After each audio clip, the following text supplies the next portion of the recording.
All right, 29th of October, we are coming to the end of the month, and this happens to be the last Sunday of October, the year 2023. All right, welcome to the program tonight. This is Lookup Weekend. My name is Brian Amwai, and we do have so much lined up for you tonight here on the program.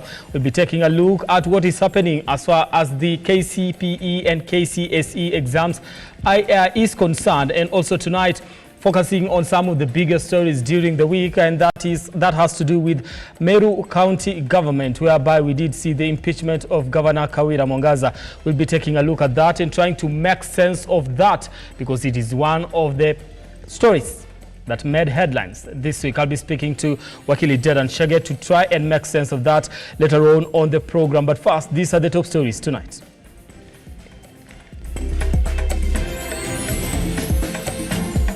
Tonight on Lookup Weekend, the Ministry of Education has launched investigations after 5 candidates drowned in Uasin Gishu County ahead of the KCPE examinations slated for Monday.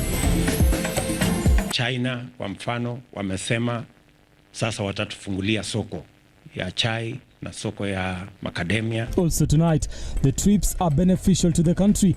President William RUTO comes out to defend his foreign trips amid criticism.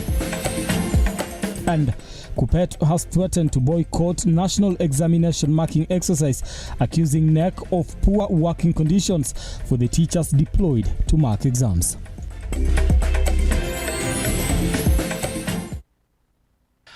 All right, our sign language interpreter tonight is Angel Lois. We do welcome your feedback on this particular program. Engage us on our socials at Amwai Brian, that is on X, at Lookuptv. The hashtag we're using tonight is Lookup Weekend. Do tell us where you are watching us from and what you think about the stories that we are running today. And also your take on what happened this week as far as Meru County government leadership is concerned, where we did see the impeachment of Governor Kawira Mwangaza. This happens to be the second impeachment in 10 months. All right, give us your feedback on that particular subject, because we'll be taking a look at that later on. We are also live on Facebook and on YouTube. You can also send your feedback on those particular social platforms. All right, we begin the program tonight. Now, the Ministry of Education has launched investigations after 5 candidates drowned in Uasin Gishu County ahead of the Kenya Certificate of Primary Education examination slated for Monday. Now, the 5 candidates from Arap Moi Primary School in Tarakwa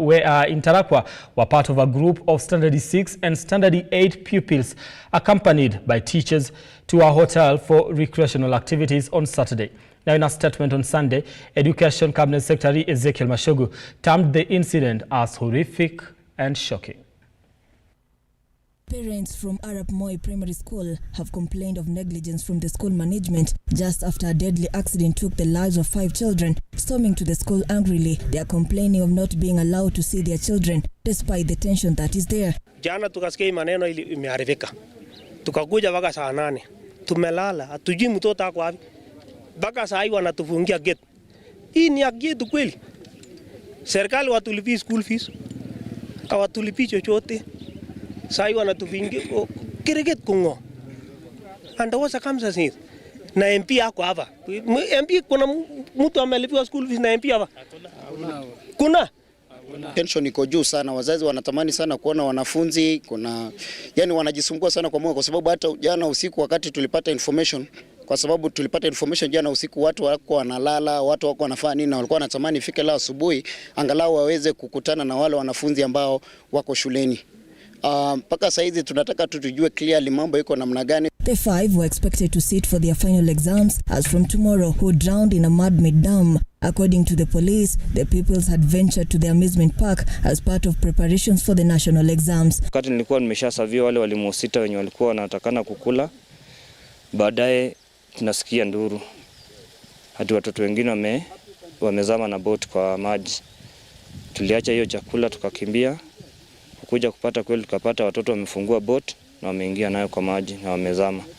So tulijaribu kuokoa, tukatoa wote, but baadaye tukarudi tukasikia wengine wameaga. The bodies of the 5 pupils were later identified after a night-long event at Moi Teaching and Referral Hospital mortuary. Distinguished leaders from the national and county government have sent condoling messages to the bereaved, headed by Cabinet Secretary Education Ezekiel Machogu and Cabinet Secretary Interior Security Professor Kithure Kindiki.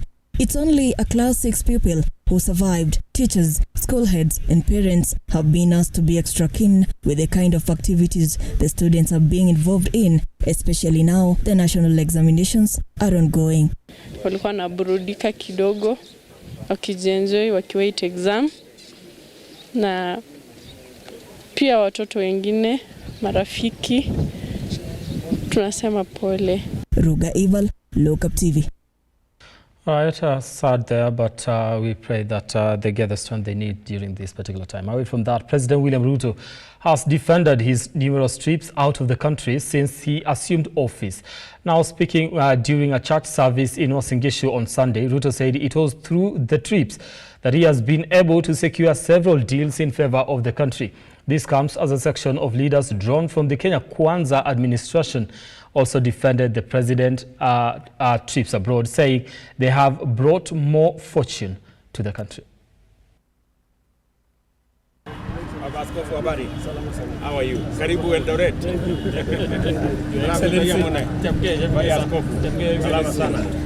Several Kenyans have criticized the president's numerous foreign trips ever since he took over the leadership mantle.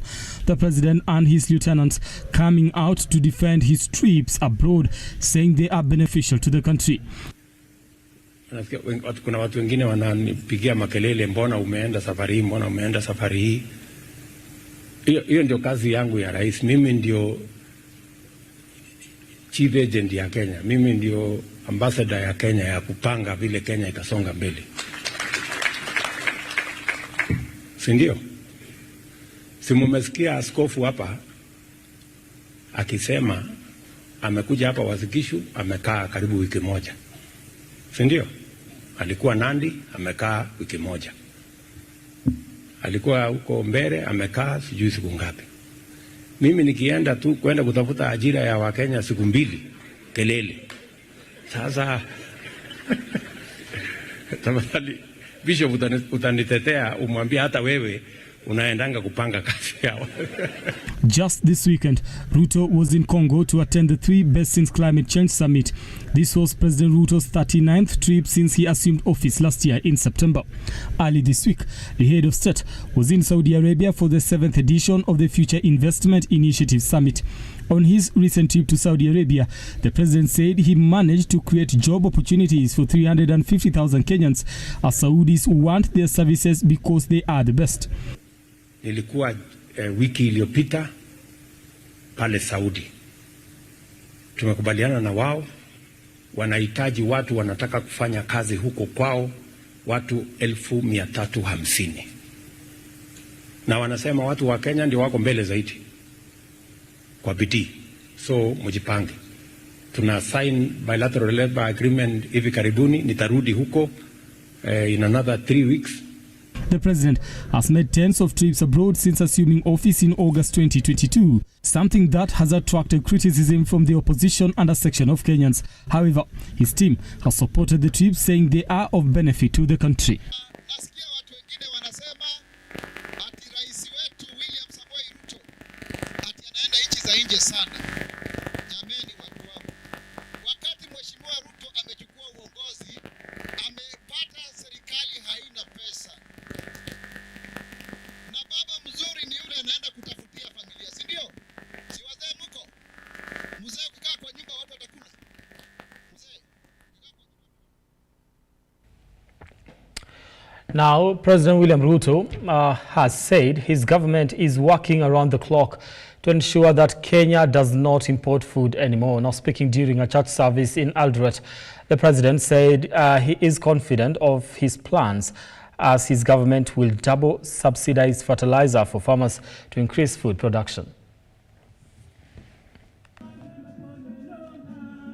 In a bid to increase food production and boost the country's food security, President William Ruto now says that his government has put in measures to ensure that the country does not import maize from the year 2025. Sisi kama Kenya tunaagiza chakula, tunalipa bilioni 500 kila mwaka. Kuagiza mahindi, sukari, mafuta ya kupikia, edible oil, nini, bilioni 500, na ni makosa sana, kwa sababu hiyo chakula yote ambayo tunatumia pesa zetu kununua kutoka kwa wakulima wengine tunaweza kuzalisha hapa Kenya na tununue kutoka wakulima. The president says some of the measures that his government has put in place include further subsidizing fertilizer to ensure that farmers use 100 kilograms instead of 50 kilograms per acre. Tumeweka mpango kwamba mbolea, najua bei ilikuwa imepanda sana, sasa tumeteremsha ikawa 3500 mwaka uliopita ama mwaka huu mapema. Sasa kuanzia juzi tumesema 2500. Mwaka ujao nataka kila mkulima atumie instead of 50 kilos tuongeze ikuwe 100 kilos ya mbolea. President Ruto further added that the government has subsidized drying facilities for farmers so that they don't undergo post-harvest damages. He called on farmers to sell their maize to the highest bidder as the government promised to buy it at 4,000 shillings. Hatutaki muanike mahindi barabarani, ati mnakausha.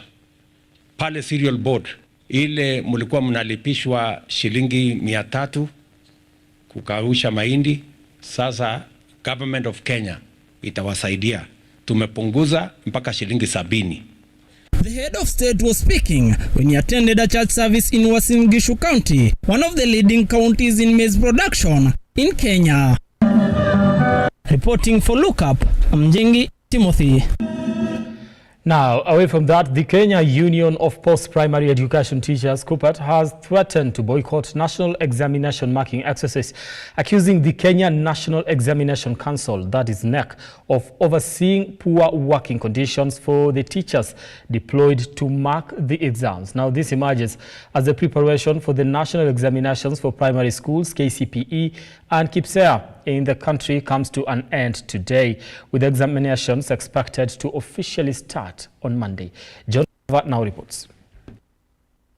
The Kenya Union of Post-Primary Education Teachers, Kuppet, has yet again for the second year threatened to boycott examination marking, citing concerns of a continued mistreatment of examiners, faulting the Kenya National Examinations Council for not prioritizing the plight of teachers contracted to mark the national examinations. The Kenya National Examinations Council has actually been frustrating teachers, the examiners.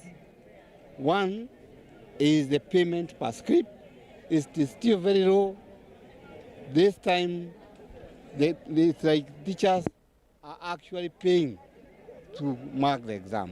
When it comes to invigilations and supervisions, again, the teachers are spending their money for transport, and you know the transport, the cost of transport is very high.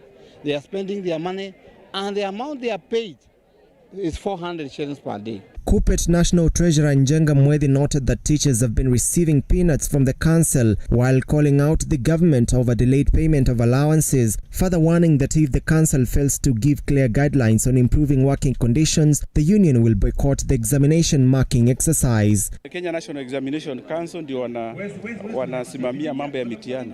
Tunaomba tafadhali walimu wetu watritiwe kama officers ambao wanaheshimika kwa dhima na mambo yote. Malipo tusiambiwa ati tutalipiwa binguni, because kuna wenye wataenda hell na wengine wataenda ahera. Wenye wataenda kuna wenye wataenda binguni na kuna wataenda ahera. Sisi tukiambiwa kwamba twende tufanye kazi ya tutalipiwa binguni, na tunaona wale ambao wanatuambia vile wanalipiwa hapa. Tunaona hapo kuna ile inaitwa discrimination na hatutaki. This comes at a time when 2.6 million candidates are set to sit for their KCPE and KIPSEA national examinations starting tomorrow, with the Ministry of Education assuring parents that all is set to ensure seamless exercise from tomorrow through to the 2nd of November, when the examinations will end. But I would want to assure you that as government we have put in place all that which is needed. John Matava, Lookuptv. All right, another story by John Matava takes us to our first break here on Lookup. We can continue engaging us on our socials at Lookuptv, that is on Facebook and on YouTube.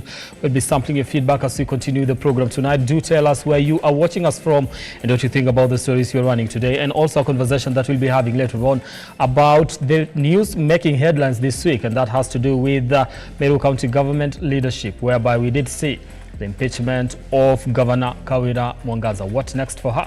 That's the conversation we are having tonight on the program. So continue engaging us. We'll be back in a few.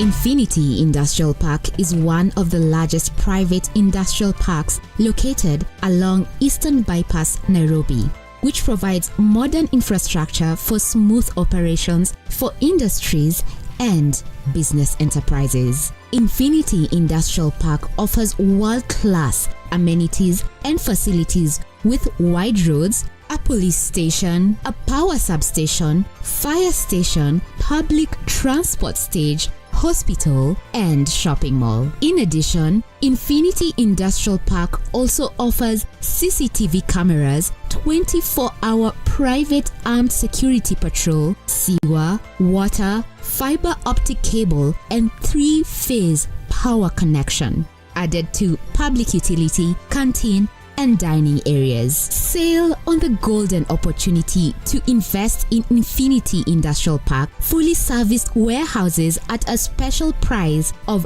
3,569 Kenyan shillings per square foot. For more inquiries, visit our website infinityindustrialpark.com.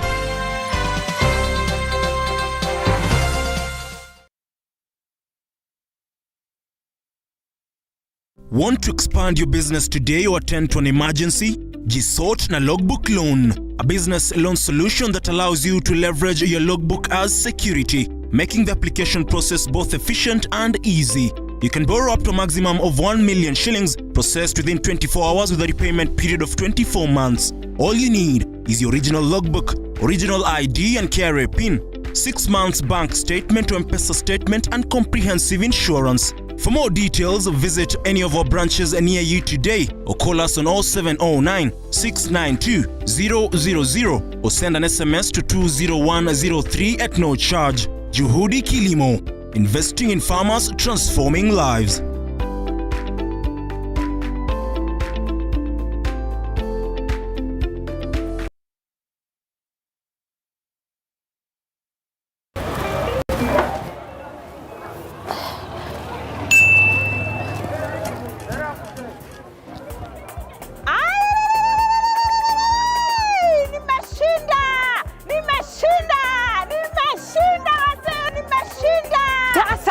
Ndoto yangu ya pickup ya kuendea stock nitatimiza. Nini? Nimejishikia kamita. Cheza Loto.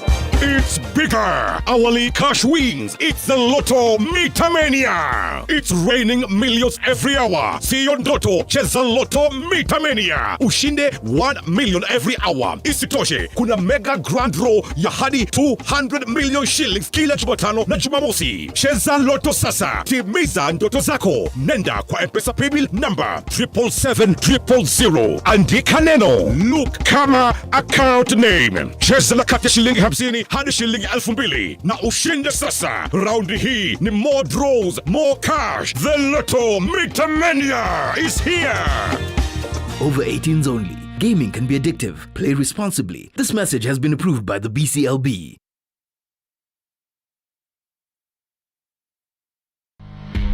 On the 2nd and 3rd of November 2023, join thousands of leaders from across the country and beyond level. This premier leadership event, the Global Leadership Summit, will be hosted at Sitam Karen. World-class speakers at the summit this year include Pastor Craig Groeschel, the GLS champion, Condoleezza Rice, former Secretary of State of the United States of America, Pat Gelsinger, the CEO of Intel Corporation, Chris Methabula, South Africa, among others. Local speakers include Dr. David Oginde, the Chairperson of Ethics and Anti-Corruption Commission, Dennis Njao, the Director of Payments and Retail Banking at Equity Bank Limited, Julius Kipngetich, the Group CEO, Jubilee Insurance, Margaret Sirma of the College of Health Science at Nairobi Hospital, George Njuguna, Director of Information and Technology at Safaricom PLC, Bishop Callisto Odede, the presiding Bishop of Christ is the Answer Ministries summit fee is Kenya shillings 2,900. Register now through paybill 825-500, account number GLS 2023. For more information, call 0722-490-325. Register now. The Global Leadership Summit. Lead where you are. IE.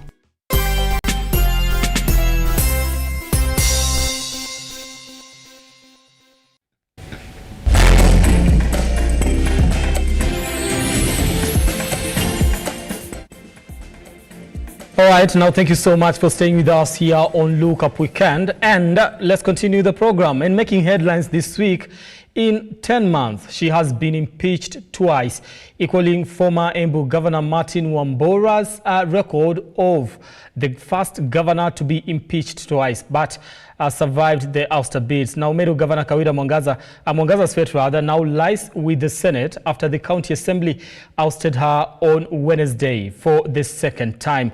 To make sense of this particular conversation and a topic that has been making headlines this week, I am going to be speaking to Wakili Dedan Chege, who is joining us via Skype and is actually on the road. Wakili, how are you?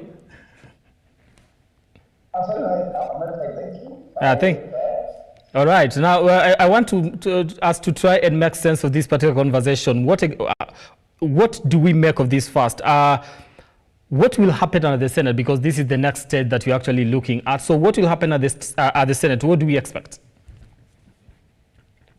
So at the Senate,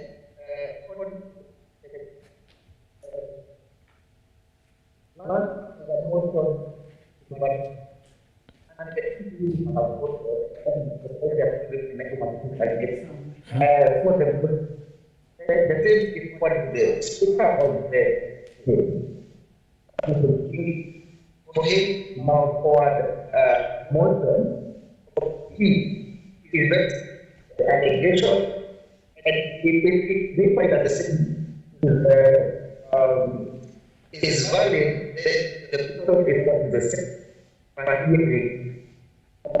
Now the same, the governor is allowed to appear in person or his spirit or her the motion to proceed. Okay, so let's look at what some of the options that she has as far as the law is concerned. What are we looking at? Because we do understand she had appealed this particular decision by the County Assembly, but the courts actually threw that appeal out. So what are some of the options as far as law is concerned for this particular case? So obviously, number one is to appoint her to the team to represent her if needed. Once she has to share before the sector and feel hard. The law provides that anyone who is to be judged or who to be So now the thing is already now present as in the allegation of this. So option number one, option number two, problem. Go to the appeal. There was a type of decision that allowed the city to proceed, which can go to the appeal decision. So, Wakili, I do understand. Kindly, I think you're having a problem with the sound. I believe we'll be trying to fix that in just a short while. Let's just take one story before we come back to you as we try to fix that particular sound here. Now, the recovery process, or rather, I believe we're supposed to take story number 6 as we fix that particular sound so that we come back to that when it's okay. Wakili, kindly hold on as we fix on that. Now, yes, the recovery process, the Kashani quarry incident in Kisauni constituency has been called off after successfully retrieving 4 bodies which were covered by debris yesterday. Now, according to Daniel Manyala, County Executive for Transport and Infrastructure, they will remain vigilant for any report of missing person who is associated with the quarry for them to embark on searching. Let's take a look at this particular story.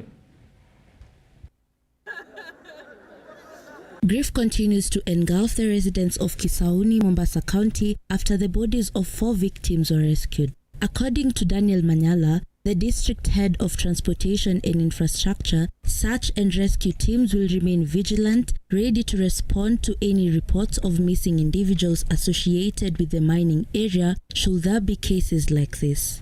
Mombasa Governor Abdul Swamad Sharif Nasir, who visited the site, faulted the negligence of profit-hungry contractors who disregard the welfare of their workers. Greedy contractors for risking lives of hundreds of quarry miners has raised significant concerns about the dire situation in the quarry. He has criticized the activities of the mining sector and linked the incident to jana kumetokea mkasa mwingine maeneo ya Maduba, na nimetoa amri tayari by Jumatatu kutakuwa na boats 2 za county, na kuna wale vijana wenyewe ambao waliohusika katika mambo haya walikuwa wamekuwa trained na department yetu ya Blue Economy on life saving. So we are now saying kwa vile wamekuwa trained, walikuwa ni wavuvi, we are now converting them to become employees of the county. So from Monday I've given instructions to the County Public Service Board to consider taking on board these 6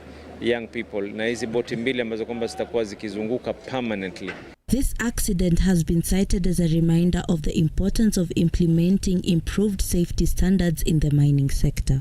Naomba serikali iangalie njia ambayo itafanya utaratibu wake, atakayemchanga ifuate utaratibu wake, kuliko kila mtu atumie power yake, kwa sababu mimi ni mpangu nitumie power yangu. Tunataka usalama kwa wananchi wetu hawa wote mnaowaona hapa, wote wanasikitika kwa jambo kama hili. Bridget Agola, Lookuptv. All right, and I do believe right now we want to go back to our interview with Wakili Dedan Shege to try and make sense of the impeachment of Governor Kawira Mwangaza. We were trying to fix that sound. I believe right now we're okay. Wakili, can you hear me? Are you there? Yes, I can hear you, Brian. Oh, thank you. I can hear you too. Perfect. Now listen, I'd asked you a question on some of the options that she has as far as law is concerned. What does the law provide for her in terms of just creating a strong defense? So, the law provides that she needs to present for the Senate. So she needs to defend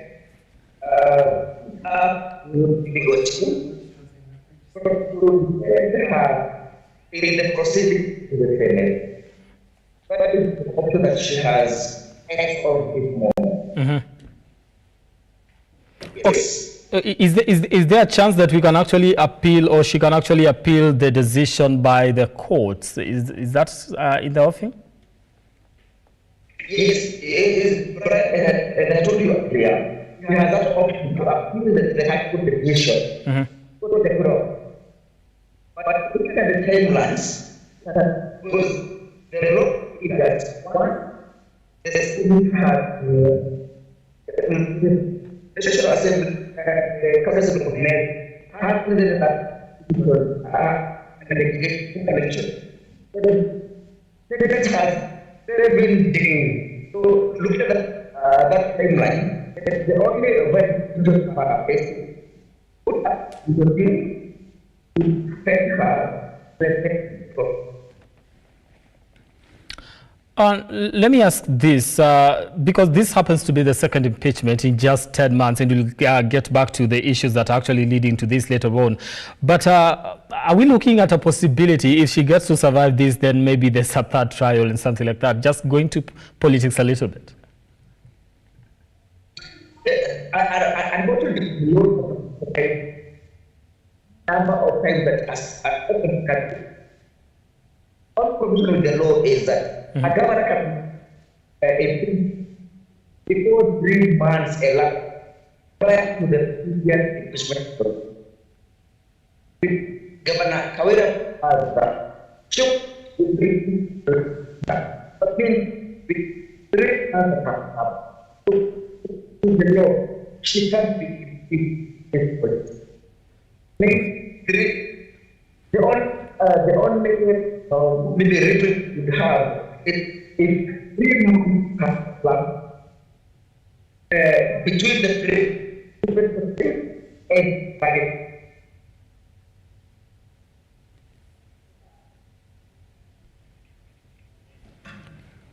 Okay, I think, did I lose you there? Are you still there? yes, I can hear you, Brian. All right, so then moving forward, because this is not the first time that we've seen this, and we also see just other counties trying to, follow suit as far as getting people out of office is concerned. I did see Baringo trying to get one CEC out of office, but not there. Let's get back to the issues to do with county assemblies and governors, because this has been leadership wrangles most of the time in different counties, whereby MCAs get to threaten the county chiefs on matters impeachment if at all they do not get to agree on certain stuff. How do we get to see maybe that there's no threats of impeachment and governors can actually get to work with members of the county assembly in a way that is very diplomatic and maybe just beneficial to the citizens? Yes, Brian, for a governor to have been the good for 1 month, that there is what it that we have one relationship with the government and the member, because more the governor can mandate it from the top assembly. So whereby government has to implement it or to get that it have because we all know that all this emission proceeding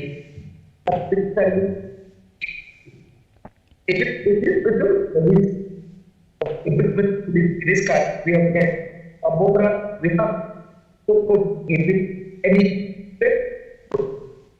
who are all politically about who wants to be and who wants to bring down the governor who is currently. Okay. And use that. So finally, we need to have four institutions. Okay, and take up now. All right. Let me let me just throw the last question to you as far as this is concerned. And I know we said it is going to the Senate and maybe, so what will be the best way if it gets to the Senate? Because I do understand we have one way that we can actually have a committee to get to investigate, or she could actually get to face the whole House. Which one would be ideal for her as far as this is concerned? I'll still the previous impeachment process. On that, as completed by how that the negation that is that other now so I would say among the techniques would appoint another committee to look at the allegations. If they meet the then that committee and forward a report that makes the full committee of the Senate to investigate or to have a hearing the primary if we are or he does not look to be impeached. So at the end of the day, Paul lies with Kerita. All right, thank you so much, Okili, for that particular insight in this particular issue. Les, we are out of time. I'd like to continue, but we are out of time, and also we are having a little bit of an issue with the sound. Thank you, Okili, for your time. We do appreciate for that, for your time on this particular program. All right, we do want to take a short break here on Look Up Weekend. We'll be coming back with more news, including the counties.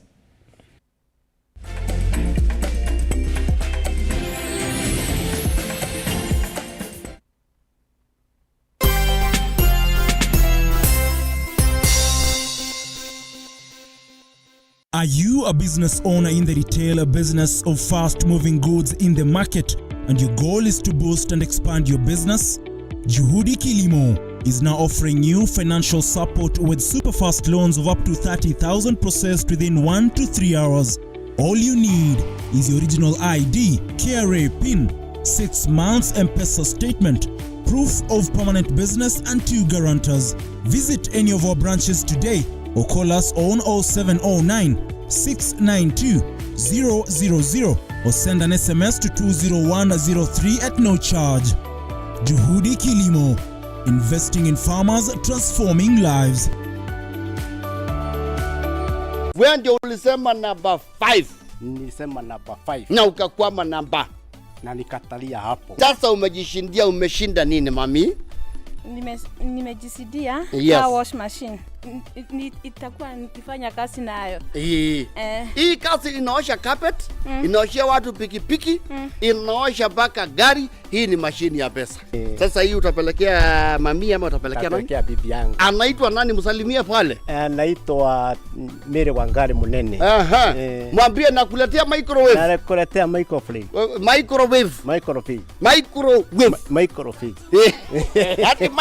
Over 18s only. Gaming can be addictive. Play responsibly. This message has been approved by the BCLB.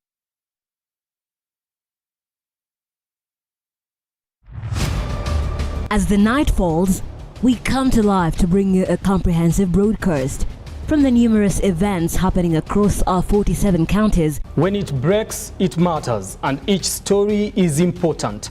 If it's Thursday, join me, Nancy Lima, and my able panelists as we break down the law jargons and analyze the Constitution in a way only you can understand. The news cycle never stops, neither does time. We cover each and every sector and present to you factual and accurate occurrences. This is where facts win the day. Join me, Nancy Lima, Ian Keitani, Tuesday, every Wednesday, Thursday, as from 9 p.m. on The Insight, only on Lookuptv.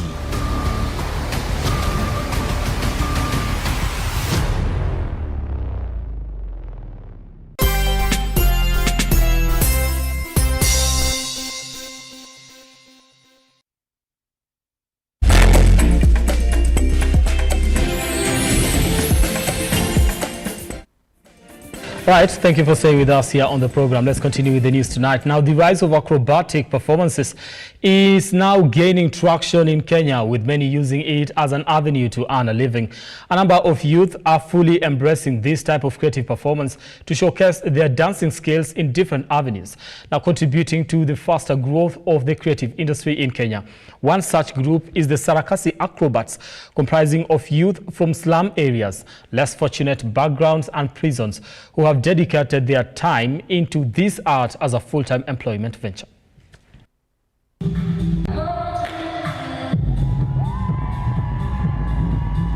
Passion and the ever-rising need for self-reliance has forced the youth to venture into acrobatics, with the rate of unemployment on the rise year in, year out, leaving millions of youths jobless across the country.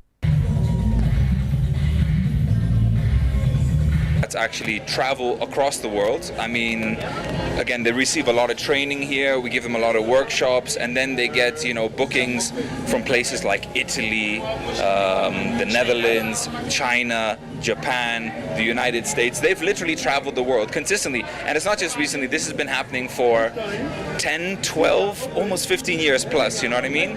Kind of giving these guys a platform, building them up, shipping them out, giving them the world experience, putting them on the world stage, and then kind of just letting them kind of flourish creatively.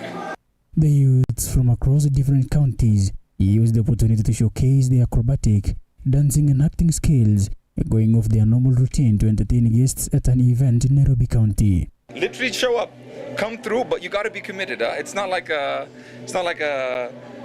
once or twice a week kind of thing. Our coaches, the coaches put them through it. The fitness they got to achieve, you know what I mean? Because it's a commitment. You're putting yourself at the forefront of performing arts, and what we produce here at Sarakasi Trust, I believe, is the best of the best in Kenya, you know what I mean? Which is Evelyn Kareme, a Nanyuki-based youth who is one of the participants in the extravaganza, notes that showcasing her talents through acrobatics puts food on her table, being fresh from taking part at an event in Italy. Dancing, but when I came I found out that there is acrobatics and I had passion in it. I realized that I'm flexible and could do a lot of things. I'd urge anyone else who feels like you have a talent, you want to build it, you want to make something out of it, please come. Sarakasi welcomes you with open arms. We love everyone. They are however calling upon Kenyan youths to use their skills and talents to fight unemployment amongst themselves, adding that despite them being elites in some professional fields, they use their talents to fend for themselves. Regan Lemegran, Lookuptv, Nairobi.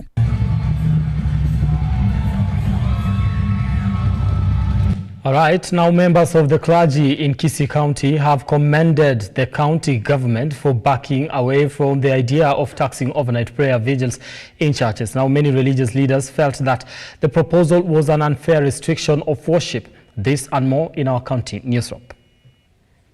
A sigh of relief for clergy members in Kisii County after the county government suspended plans to collect tax for overnight vigil. The idea brought uproar among the clergy, with most opposed to the idea, saying the proposal is an unfair restriction to worship. The clergy has welcomed the move by the county. I want to advise the county leadership. There are many ways of raising revenue other than taxing the church. You know, the reality is that the church is a non-profit making organization.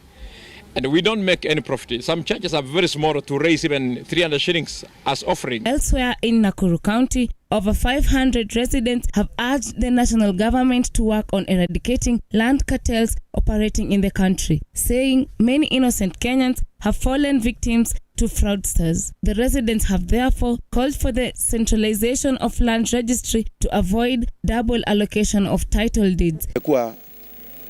Ni kama imepita mipaka, kwa sababu kutoka pale katika ministry ya land, cartels, land grabbers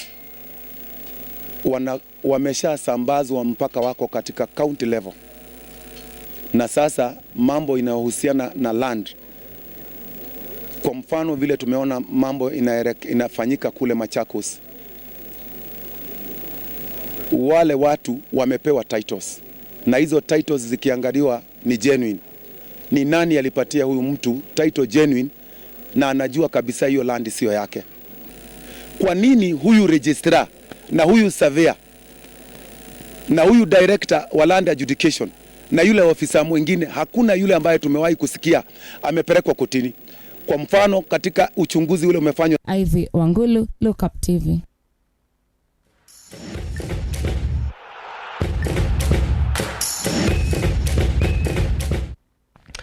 Well, that sound tells you it's time for sports here on Look Up Weekend. Let's get sporty tonight. Now, Alphonse Kigen and Evelyn Churchill are the winners of the 20th edition of Standard Chartered Nairobi Marathon in the 42-kilometer individual men and women categories, respectively. Now, Alphonse Kigen clocked 2 hours, 10 minutes and 18 seconds to clinch the men's victory, while Evelyn Churchill clocked 2 hours, 24 minutes and 34 seconds to win the women's category. Now, the event, which featured 6 categories, including 5 kilometers, 10 kilometers, 31 kilometers, 21 kilometers, and 21 kilometer wheelchair run, 42 kilometer, and corporate relay challenge, attracted 22,000 participants.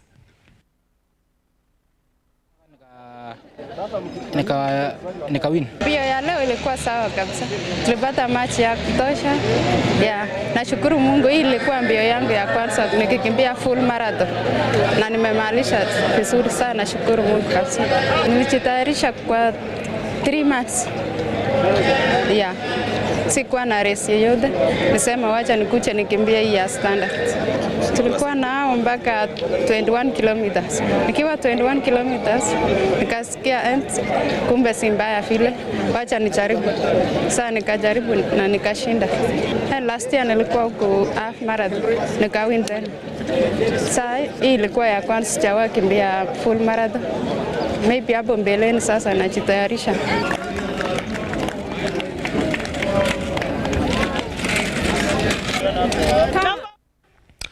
Now, Shabana FC suffered a 4-0 defeat today against Ulinzi Stars in the 8 rounds of the FKF Premier League match. Now, Mushike Bonaventure opened the score sheet for Ulinzi Stars in the 13th minute. 10 minutes later, Mark Bikokwa added another goal for the military men, while Enosh Ochieng's brace in the 51st minute and 64th minute to cement the win for Anthony Kimani's side. It is not, I'm not okay with whatever happened, and I just feel I should let it go at the moment. I should just relax and maybe let somebody else come and do the job, because 4-0 is a defeat that I've never ever gone through since I started my career as a coach.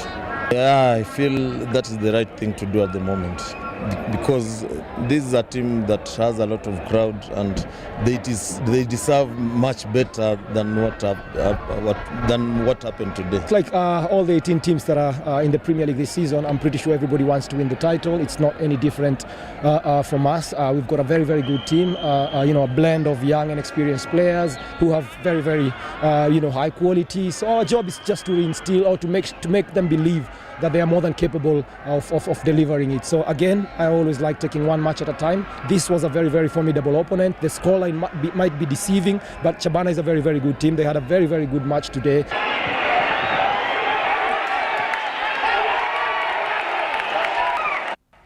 Now, KCBRFC are the champions of the 2023 Floodlit Rugby Tournament by defeating Nondescript 25 points to 23 in a nerve-wracking final that was held at Impala Grounds, Nairobi.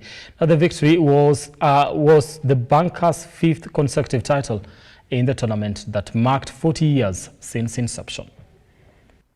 I think it was just a finals. Finals has its own headaches.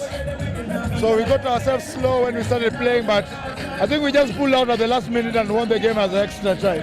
I think for us it's just a matter of giving everybody a chance to play, because we've lost a few players at the national team, and just coming back to give a chance to the new guys who are coming in and trying the new system. So it's a matter of just growing a team and to be able to bring everybody into the same circle. I think we can still back ourselves that we still have other players who can still come back and make us stronger. Still building up. This was a build-up match for us to see how good we can be as a team. So we still have a few weeks just to prepare our team to be able to build ourselves to play the long period of the Kenya Cup. So there's still time, and it's just a process for us. So we align everything according to what we want to achieve this season, and to see how good we can be when the D-Day comes, because these are build matches for everybody to just gauge everybody who has come out from the off-season to see how good we've been doing our off-season.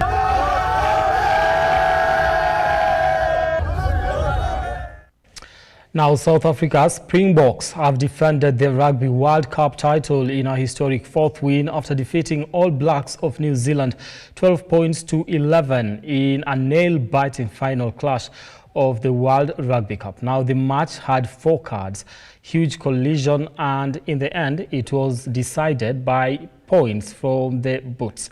Now, the Springboks first won the title in the year 1995. Then, in the year 2007, they emerged winners in the year 2019 rather, and recently defending the World Rugby title this year.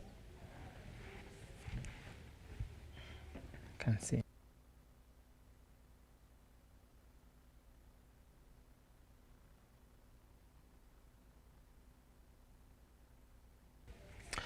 Now, World Boxing Council heavyweight world champion Tyson Fury emerged the winner of the WBC heavyweight fight in a split decision by defeating the Ultimate Fighting Championship winner Francis of Cameroon. Now, the 10 rounds with Swagger non-title fight was held on Sunday in Saudi Arabia. They are also scheduled to meet later in the year for another fight.